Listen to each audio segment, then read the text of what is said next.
Cek cek.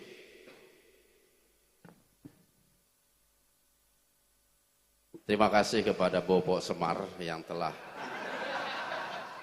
mengawal saya dan juga punakawan Petro, Gareng dan Bagon semuanya. Sahabat-sahabatku yang dirahmati Allah Subhanahu wa taala.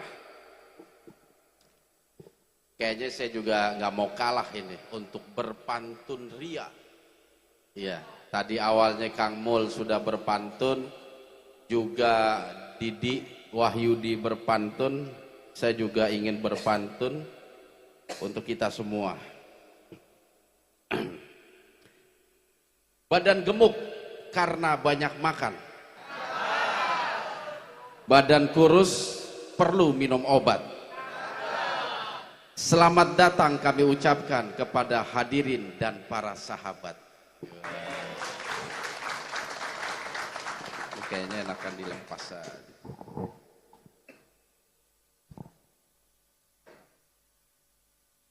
Untuk selanjutnya kepada Korwil Tangerang nih yang sudah betul-betul berjuang demi suksesnya acara Harlah SDG yang keempat, makan kerang bersama sahabat. Korwil Tangerang memang hebat.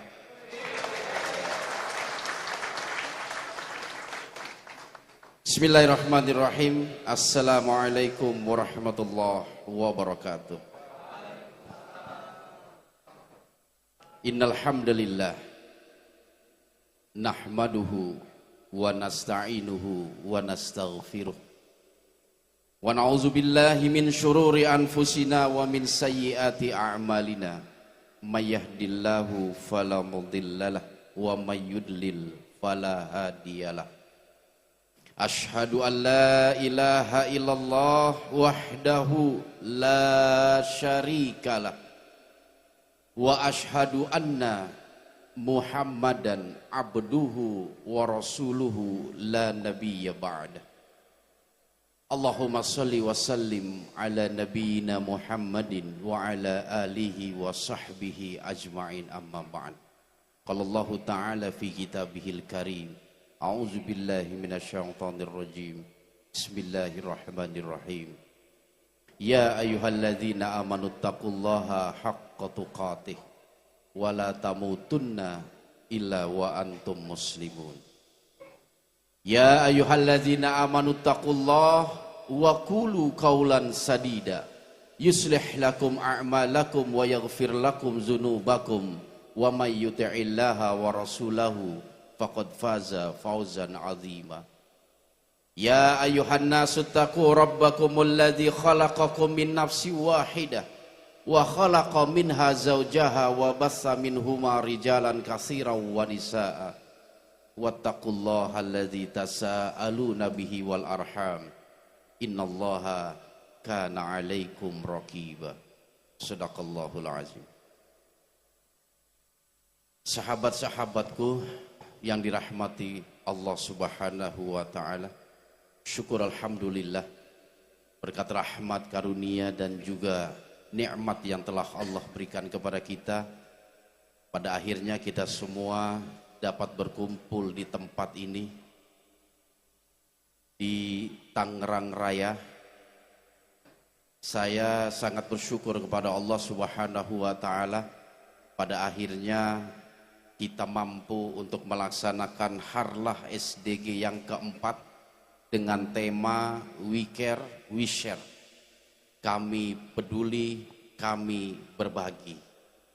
Mudah-mudahan Allah Subhanahu wa taala memberikan satu penilaian terbaik terhadap segala upaya yang kita lakukan untuk sama-sama hadir di acara Harlah SDG yang keempat tahun ini. Allah gantikan rizki yang telah kita keluarkan demi sama-sama kita menghadiri majlis ini yang penuh dengan rahmat Allah Subhanahu wa taala. Salawat dan salam tak lupa pula kita kirimkan kepada junjungan kita Nabiullah Muhammad sallallahu alaihi wasallam sebagai suri tauladan kita semua.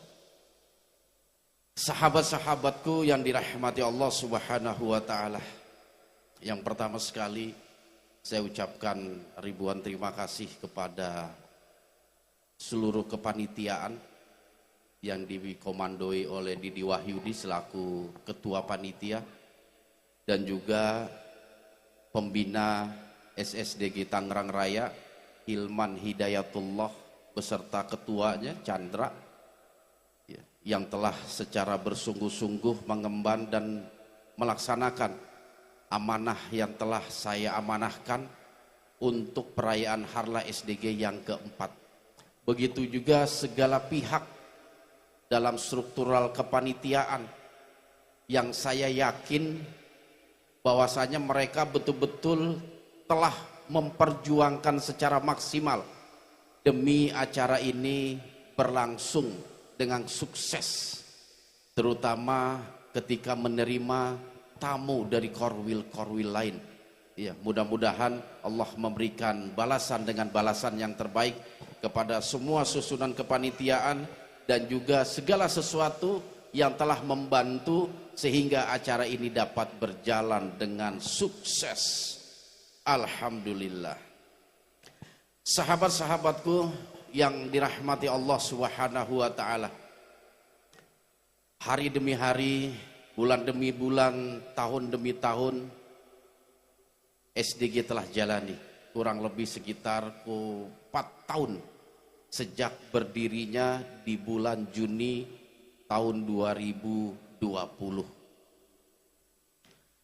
Saya secara pribadi tidak menyangka kalau dulu ketika kita mencoba membangun SDG ini dengan satu pemikiran, satu rencana yang sangat sederhana. Waktu itu berembuk antara saya, istri, Hendra tentang apa yang akan kita lakukan dengan syiar dalam gelap ini. Boleh dikata sangat-sangat sederhana. Kita mencoba Jadi kita mencoba untuk memberikan edukasi sekaligus pemahaman kepada sahabat-sahabat, kepada saudara-saudara kita yang seiman dan seakidah.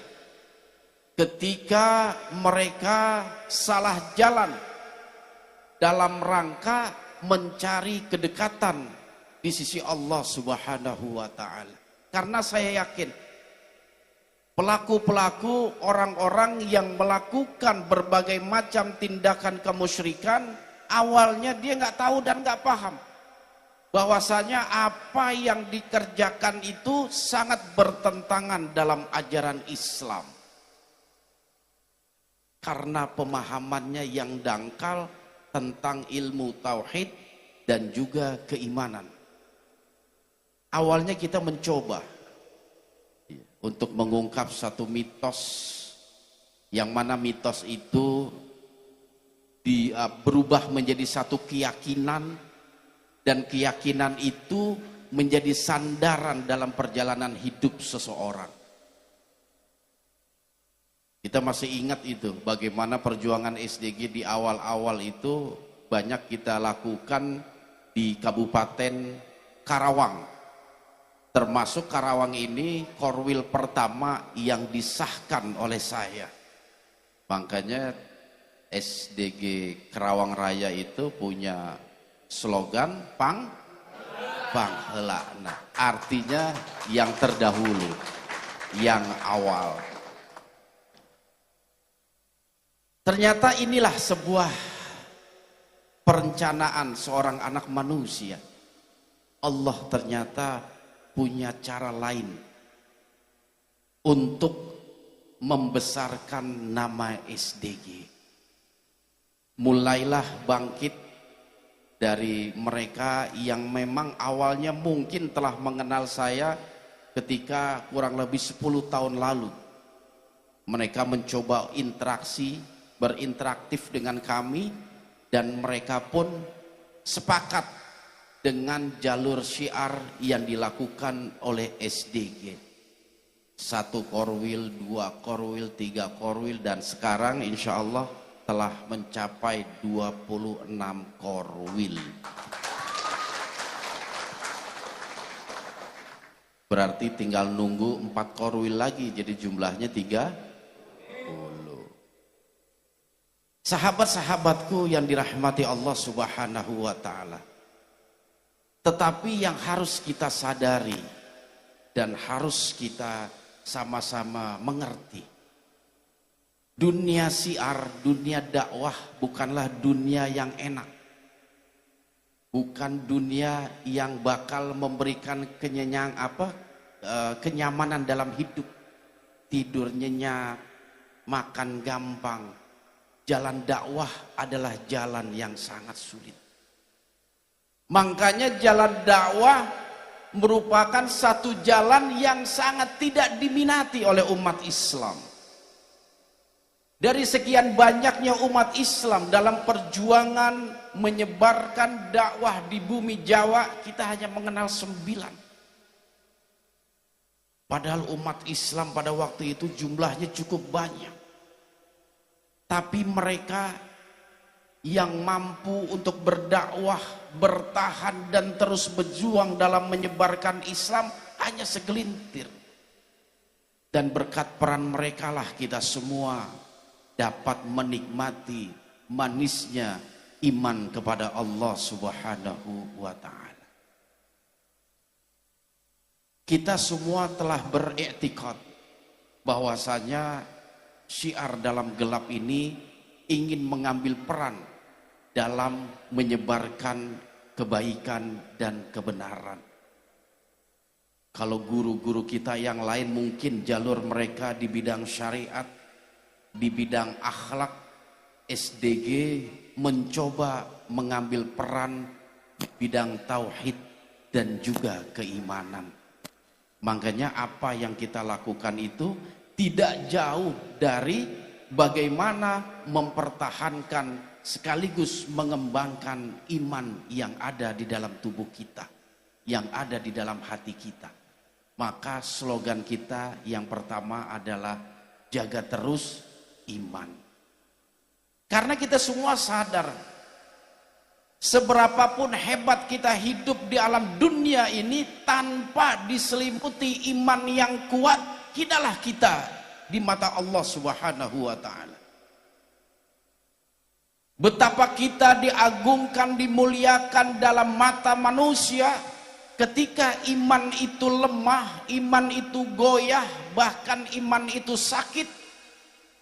Maka kita termasuk hamba Allah yang rendah di sisi Allah Subhanahu wa ta'ala. Ini satu pelajaran yang penting dalam hidup kita. Bagaimana kita yang mengaku sebagai hamba Allah, sebagai umat baginda Rasulullah Sallallahu Alaihi Wasallam harus senantiasa menjaga keimanan kita. Dan satu hal yang terpenting dalam mewujudkan iman yang kuat, iman yang kokoh, tiada kata lain kecuali kita perdalam ilmu keimanan itu. Maka slogan kita adalah ilmu yang kedua. Setelah kita iman punya dan dibentuk, dikuatkan, dikokohkan oleh ilmu, baru kita sama-sama aplikasikan melalui amal perbuatan. Inilah makanya slogan jaga terus iman, ilmu, amal menjadi satu slogan utama dalam perjuangan syiar dalam gelap. Sahabat-sahabatku, perjalanan 4 tahun saya tahu persis korwil-korwil yang ada ini jatuh bangun semua. Tidak sedikit terjadi pergesekan, perselisihan, pertengkaran, saling curiga, saling nuduh, saling benci bahkan. Entah itu semua karena kelemahan pemahaman mereka, atau mungkin ada penyakit-penyakit iri, dengki dalam hati mereka, hanya Allah semua yang tahu. Namun hal ini dapat terjadi dalam lingkup pergerakan kita SDG ini, tiada kata lain karena apa? Allah telah cabut dalam hati kita rasa cinta kepada saudara kita sendiri. Sehingga ketika cinta itu telah Allah cabut, telah Allah ambil, terjadi pergesekan, yang muncul dan timbul hanya kebencian dan rasa amarah yang terkadang tak mampu untuk diredam. Karena apa? Cinta telah hilang. Makanya sulit kalau kita berbicara kekompakan, amal jama'i, ukhuwah Islamiyah, kalau tidak dilandasi kecintaan terhadap saudara kita sendiri. Kalau kita lihat perjuangan baginda Rasulullah Shallallahu Alaihi Wasallam 14 abad yang lalu, salah satu kunci keberhasilan Islam di zaman baginda Rasulullah Shallallahu Alaihi Wasallam tiada kata lain, baginda Rasulullah Shallallahu Alaihi Wasallam mampu menanamkan rasa cinta di dalam diri para sahabat-sahabat. Dan sahabat-sahabatnya pun mereka mendahulukan kecintaan kepada orang lain, kepada saudara sendiri dibanding kecintaan terhadap dirinya sendiri. Inilah satu keberhasilan didikan baginda Rasulullah Shallallahu Alaihi Wasallam. Sampai-sampai dalam salah satu riwayat, dalam salah satu hadis, man kana yu'minu billahi yaumil akhir, siapa saja yang beriman kepada Allah dan hari akhir, dia harus menjadikan cinta kepada saudaranya melebihi cintanya kepada dirinya sendiri. Sahabat-sahabatku yang dirahmati Allah Subhanahu wa taala, mustahil kita mampu mewujudkan kekompakan di tubuh tiap-tiap korwil kalau tidak kita bangun rasa cinta kepada sesama sahabat, sesama saudara. Makanya jangan sungkan kita untuk mengungkapkan rasa cinta itu kepada saudara kita. Di zaman para sahabat, mereka sering itu mengungkapkan rasa cintanya kepada sahabat mereka dengan bahasa ini, uhibbukum fillah.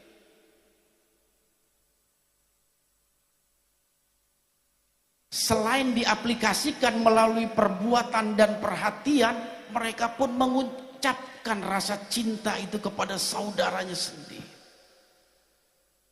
Makanya apa yang dia lakukan adalah buah dari rasa cinta itu. Cinta itu akan melahirkan kelembutan. Karena apa? Sumber dari cinta ada pada rasa kita. Cinta adalah membiarkan rasa berbicara dan pengorbanan mengalir. Itulah yang disebut dengan cinta. Makanya bohong ketika ada orang berdakwah marah-marah, menghina, mengejek dengan landasan karena aku cinta kepada kamu. Nggak ada seperti itu. Cinta hanya melahirkan kelembutan.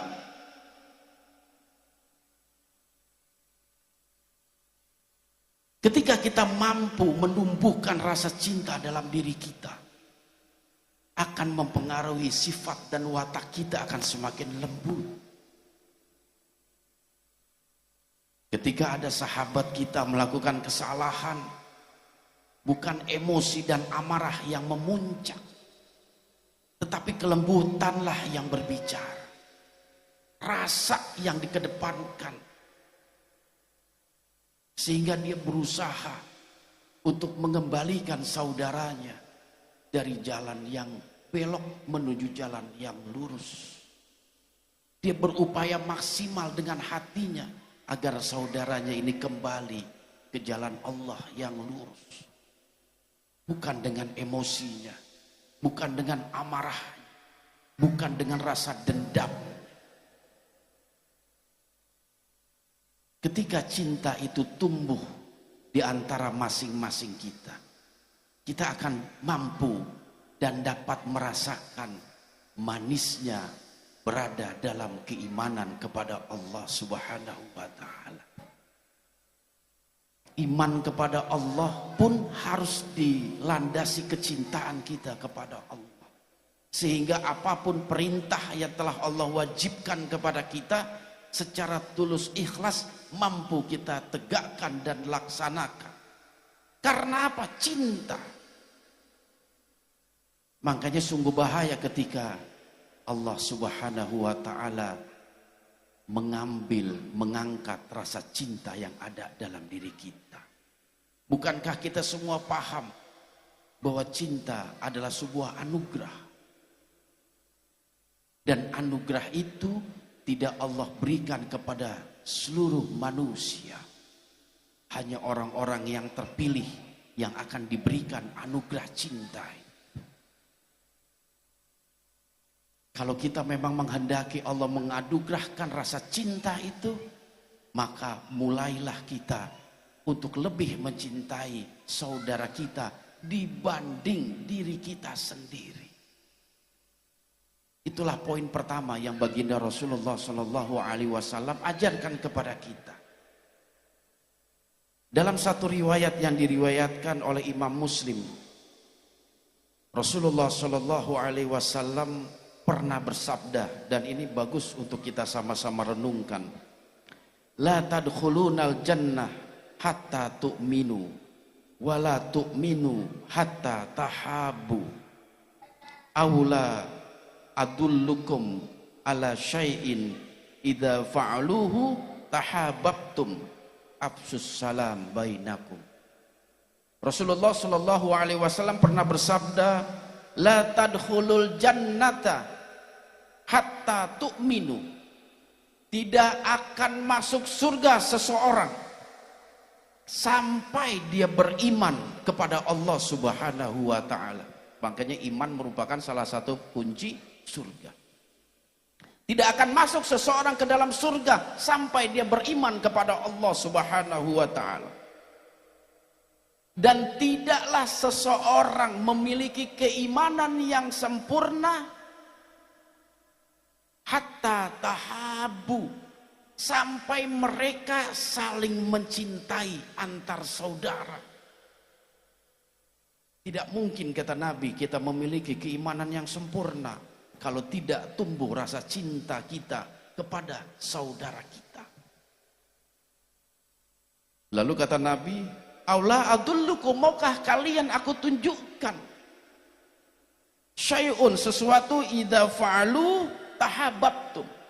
Maukah aku tunjukkan kepada kalian sesuatu yang kalau kalian fa'alu, kerjakan itu, amalkan itu, laksanakan itu, tahabbtum, kalian akan saling mencintai. Akan tumbuh bibit-bibit cinta dan kasih sayang dalam hati kita. Apa kata Nabi? Afsus salam bainahum. Ucapkanlah salam ketika berjumpa dengan saudara. Itu salah satu teknik strategi untuk melahirkan rasa cinta. Sahabat-sahabatku yang dirahmati Allah Subhanahu wa taala. SDG peduli, SDG berbagi, itu pun harus dilandaskan cinta kita kepada sesama kita. Karena apa? Allah menurunkan al-Islam sebagai agama terakhir kepada nabi terakhir, tidak lain dan tidak bukan untuk menyebarkan rahmat, cinta dan kasih sayang lil alamin, kepada seluruh alam. Cinta dan rahmat, kehadiran Islam itu harus membawa kedamaian, harus membawa cinta. Islam bukan agama yang rusuh, yang senang perang. Kita nggak akan perang, nggak akan nyerang kalau tidak diserang. Islam lebih mengedepankan perdamaian, mengedepankan ukhuwah Islamiyah, ukhuwah insaniyah, persaudaraan sesama iman, sesama muslim, dan persaudaraan setanah air, sesama manusia. Kita pun memiliki kewajiban untuk mencintai mereka. Disinilah SDG 4 tahun mencoba untuk membangkitkan kepedulian kita, terutama cinta kita kepada sahabat kita, kepada saudara kita. Yang mudah-mudahan dengan ini semua akan lebih meringankan ujian-ujian yang akan Allah berikan. Ujian akan terasa berat kalau kita hadapi sendiri, tapi ketika kita hadapi bersama berlandasan cinta dan kasih sayang, ujian yang Allah berikan akan mampu kita lalui dengan sebaik-baiknya, sehingga kita bisa melewati masa-masa yang penuh dengan kesedihan. Sahabat-sahabatku yang dirahmati Allah Subhanahu wa taala, mungkin itu saja yang dapat saya sampaikan ya. Nggak bisa berlama karena sudah jam 11 juga. Dan juga nggak ada air juga di sini. Biasanya kalau ada air bisa lah sejam 2 jam gitu. Kalau ada air nggak ada. Mudah-mudahan yang sedikit ini mampu untuk menumbuhkan motivasi kita untuk saling mencintai antara sahabat-sahabat kita. Iya, jangan sampai Allah mencabut anugerah terindahnya, anugerah terbaiknya, yaitu mencabut rasa cinta yang ada pada diri kita. Nih seperti Semar dan Punakawan, mereka saling mencintai ini. Ya, Ismoyo. Tapi dia sadar apa enggak ya? Baiklah sahabat Syiar, mungkin itu saja. Mohon maaf atas segala kekurangan. Yang jelas saya bersyukur kepada Allah dan berterima kasih kepada semua yang hadir, yang telah mensupport. Iya. Apalagi juga yang enggak hadir tetap dia memberikan sumbangsinya, supportnya kepada kegiatan sosial yang insya Allah kita laksanakan esok pagi. Dimulai dari khitanan, ada donor darah, pengobatan gratis dan lain-lain. Mudah-mudahan apa yang dikeluarkan dalam membantu Syiar SDG ini Allah balas dengan balasan yang berlipat ganda. Allah berkahkan umurnya dan Allah berkahkan dalam rizki yang diberikan kepada mereka semua. Wal afu minkum, wassalamualaikum warahmatullahi wabarakatuh.